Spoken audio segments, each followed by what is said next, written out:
Assalamualaikum warahmatullahi wabarakatuh. Kita akan belajar tentang perkembangbiakan tumbuhan. Perkembangbiakan tumbuhan itu terbagi dua. Ada perkembangbiakan vegetatif, ada perkembangbiakan generatif. Perkembangbiakan vegetatif merupakan perkembangbiakan tanpa melibatkan alat kelamin. Kalau perkembangbiakan generatif, perkembangbiakan yang menggunakan alat kelamin. Alat kelamin di sini pada bunga yaitu serbuk sari dan dik. Perkembangbiakan vegetatif itu terbagi dua. Ada perkembangbiakan vegetatif alami, ada perkembangbiakan vegetatif buatan. Perkembangbiakan vegetatif alami terbagi 7.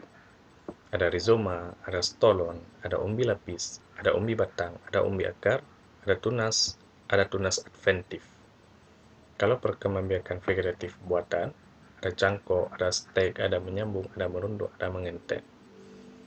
Jadi perkembangbiakan vegetatif alami ini yang terjadi secara alami tanpa bantuan manusia. Kalau perkembangbiakan vegetatif buatan itu yang dibuat oleh manusia. Kita lihat satu persatu.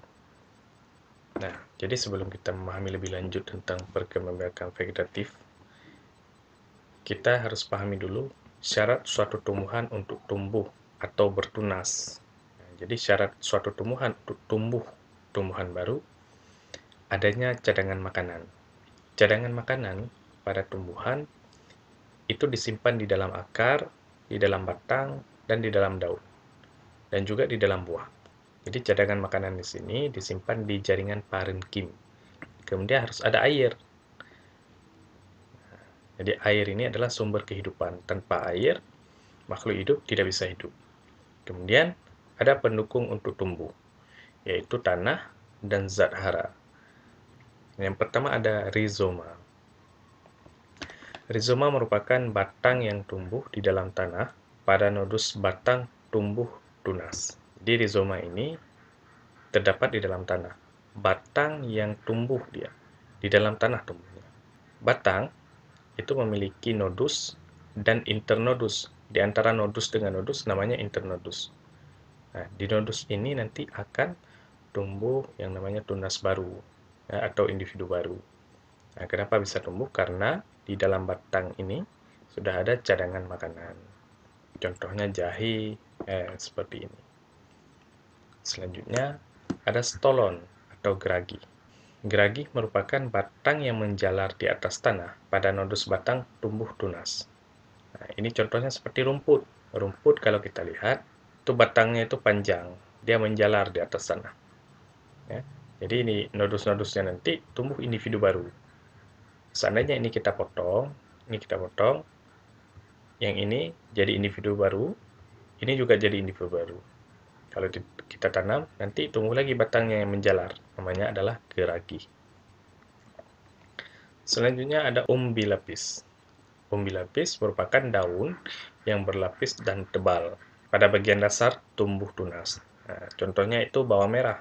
Kalau kita lihat bawang merah, ini daun yang berlapis-lapis dan berisi cadangan makanan. Di dalam daun ini berisi cadangan makanan. Cadangan makanan untuk calon bayi dari bawang merah. Ini akarnya.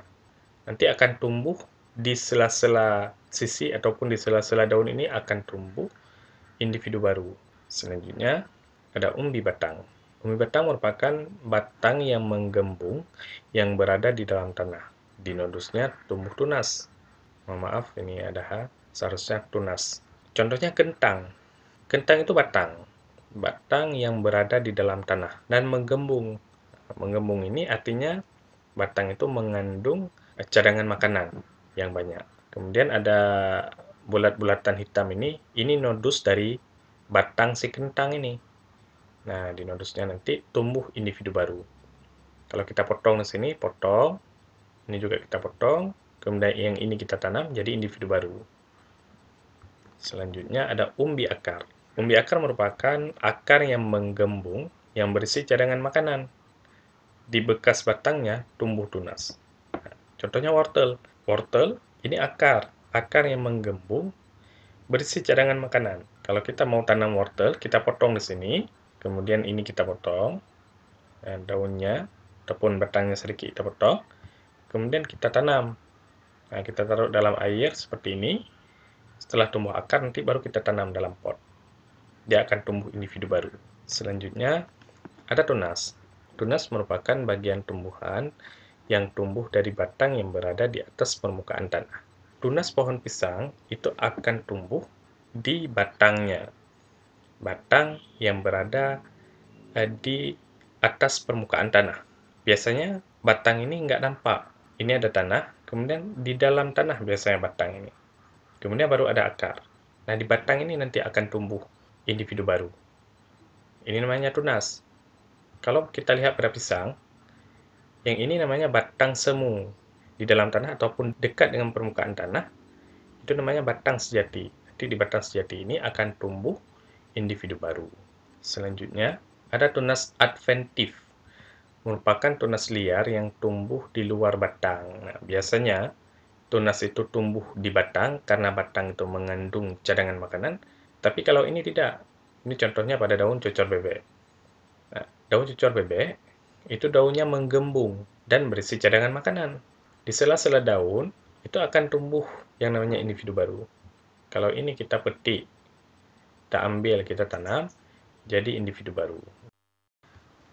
Selanjutnya kita lihat perkembangbiakan vegetatif buatan. Arti buatan dibuat oleh manusia atau ada campur tangan manusia. Kita lihat sekarang. Yang pertama ada mencangkok. Mencangkok dilakukan dengan cara mengupas bagian kulit cabang, kemudian bagian cabang yang satu dikupas, diberi tanah, pupuk, dan air sebagai media pertumbuhan. Ini cara mencangkok tanaman. Yang pertama dikupas dulu kulit luarnya, kemudian diangin-anginkan nanti. Nah, setelah itu dikasih tanah, pupuk, kemudian dibalut dengan plastik. Dan plastik ini kemudian dilobangi, biar kita mudah menyiram. Kenapa bisa tumbuh akar pada saat mencangkok? Jadi pada saat kita kupas kulit, yang kita kupas itu yang pertama epidermis, kemudian korteks, dan phloem. Ini kita hilangkan. Yang tinggal adalah cambium, xilem, ya, dan ke bawahnya. Ini tinggal. Cambium, xilem, sama empelurnya itu tinggal. Kalau ada pertanyaan, kenapa batang di atas itu tidak mati? Karena xilem-nya masih ada. Yang kita potong adalah epidermis, korteks, dan phloem. Yang kedua, kenapa bisa tumbuh akar di sini? Yang kita potong di sini. Yang kita buang epidermis, korteks, dan phloem-nya di sini. Di atas ini nggak kita buang. Akhirnya apa yang terjadi? Pada saat phloem mengangkut hasil fotosintesis, dia akan mentok di sini. Akhirnya terjadi penumpukan cadangan makanan. Karena ada media yang mendukung untuk tumbuh, ada tanah di sini nanti. Nah, akhirnya dia nabrak dan jadilah akar. Tumbuh akar di sini. Setelah tumbuh akar, kita potong di sini, kemudian kita tanam di tempat yang lain, akan tumbuh individu baru. Tumbuhan yang bisa dicangkok itu adalah tumbuhan yang bercabang-cabang. Arti bercabang, dia tergolong ke dalam tumbuhan dikotil. Nah, kenapa tumbuhan monokotil tidak bisa dicangkok? Karena tumbuhan monokotil, xilem dan phloemnya tidak dipisah oleh cambium. Yang bisa dicangkok adalah tanaman dikotil, yang xilem sama phloemnya dipisah oleh cambium. Kedua ada merunduk. Merunduk dilakukan dengan cara merundukkan cabang tanaman, kemudian menimbunnya dengan tanah. Tanaman hasil merunduk memiliki sifat seperti induknya. Nah, ini contohnya. Ini ada batang, kemudian ada cabangnya. Karena cabang itu panjang, kemudian kita tanamkan ke dalam tanah. Ini kita jepit, kemudian kita kasih tanah di atasnya lagi. Lama-kelamaan dia akan tumbuh akar di nodus batangnya. Selanjutnya ada menyetek. Menyetek adalah memperbanyak tumbuhan dengan cara menancapkan atau menanam potongan-potongan bagian tanaman seperti akar, batang, dan daun untuk menghasilkan tanaman baru yang sama seperti induknya. Ini cara menyetek, ya, setek namanya. Yang pertama kita potong batang, kemudian kita tancapkan, dan akhirnya tumbuh akar. Kemudian ada menempel atau okulasi. Kita ambil batang tumbuhan lain, ya, kita tempel yang sekeluarga ataupun satu genus. Contohnya mangga misalnya. Mangga, kita ambil mangga golek, kita tempel di mangga mana lagi. Nah, menempel itu di bagian samping. Kemudian ada mengenten. Nah, mengenten dilakukan dengan cara menggabungkan bagian batang bawah suatu tanaman dengan bagian batang di atas tanaman lain. Nah, mengenten ini sama dengan menyambung, ya, sambung pucuk. Nah, contohnya seperti mangga juga. Nah, mangga golek, ini mangga golek. Kita ambil mangga lain, mangga madu. Kemudian kita sambung, kita potong seperti ini. Yang di bawah kita potong, ya, seperti ini huruf Y. Kemudian yang di atas kita runcingkan. Nah, kemudian kita paskan, nah, diikat dengan rapat biar tidak masuk air. Nah, ini contohnya. Nah, seperti ini. Ini namanya menyambung pucuk atau menggenten.